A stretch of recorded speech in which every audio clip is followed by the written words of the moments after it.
Now, your local weather with the KX Storm Team. It's almost riding season. Hey, Tom, how's the weather? Well, that is Dave and Rory, and it is getting to be riding season. I know my wife was breaking out the mountain bike today. Even though the weather hasn't been that great in the north, it was supposed to be a nice day. That obviously didn't pan out. In fact, it started off pretty foggy this morning. This was near Rice Lake. I think it was just a little bit north of Rice Lake, and at some points up in the, especially in the north, visibility was down to like 50 and 60 feet. So really was a lot of fog, and that held back the temperatures, part of the reason. And also just kind of a line of rain showers moving parallel to I-94. It's kind of at I-94 right now. Also some rain in the north, so we'll look a little bit more closely here. I have the lightning detection turned on. I don't see any lightning strikes now. So maybe just a couple of sprinkles here or there. As we look in the northwest, there's some more rain up here. Nothing showing yellow or orange color, so nothing convective really going on there.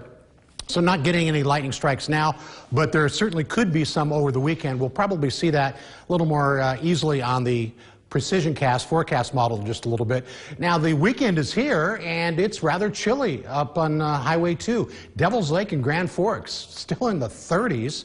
Fargo and Jamestown in the 40s, 50s around Bismarck and Dickinson, 60 once you get to the southwestern part of the state. So a very, very cool day today. Here are some of the other temperatures, and Hettinger actually I think has cooled off a few degrees. It's been a really nice day in Hettinger.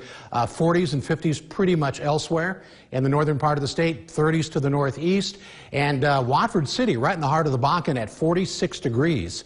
So the wind has been 10 to 20 miles an hour most of the day, which is actually a little bit stronger. This day just didn't work out as planned. We were kind of thinking, at least I was kind of thinking mostly around 10 miles an hour. That's obviously stronger than that. I mean, that's not a lot of wind, but still it kind of puts a bit of an edge on the air. So here's our forecast model, and I'm using a real high resolution forecast model. It only goes out till midnight tomorrow night, but we can get a little better idea. By tomorrow morning early in the day, according to this model, there might be the potential for maybe some lightning strikes up in northeastern Montana where you see the yellows and oranges. I don't see that down here around the Bismarck, between Bismarck and Dickinson, at least early in the morning.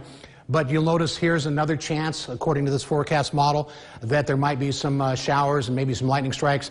And between 7 a.m. and 7 p.m., I notice a little bit of orange kind of going through. So during the day, there might be some in this area here. Not last long, won't be severe. And then by 10 o'clock Saturday night, this would be more like sprinkles, that type of thing. Maybe some convective activity down in the southwest. So we're getting to be that time of season.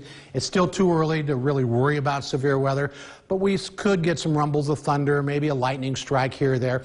If you happen to be underneath one of these heavier cells, you could get 1/4 inch to 1 inch of rain. If you're not underneath those kind of cells, it's going to be a lot less. So if you hear some thunder, that's where the heavier rain is likely going to be. And even at midnight tomorrow night into Sunday morning, it looks like the southwest has the most action. And the next 72 hours for Dickinson looks like Sunday is going to be pretty nice with a pretty decent chance of rain around the Dickinson area tomorrow, keeping temperatures in the 60s both Sunday and Monday. And for Williston, it looks like it's going to warm up for Sunday and Monday as well, with a 50% chance of showers, maybe some lightning strikes. Here are the forecast lows for tonight. Mostly 30s, a couple of 40s and a few 20s. And then daytime highs tomorrow should be in the 40s, 50s, and maybe in the west. Looks like we might break into the 60s. So as we look at the next several days, we see how the temperatures kind of go throughout the week. And it is going to be breezy for several days, so it does not look like really good weather anytime soon. And I'm not so sure there's going to be a big storm next week. Right now, it looks like it may stay south of us, but that could change. Yeah, well, here's the deal. I put away all the winter coats, all the snow boots, hats, mittens, they're gone. Yeah. So it can't snow. Okay, I like that. I like that theory. Let's stick with that. Thanks, Tom. Fingers crossed.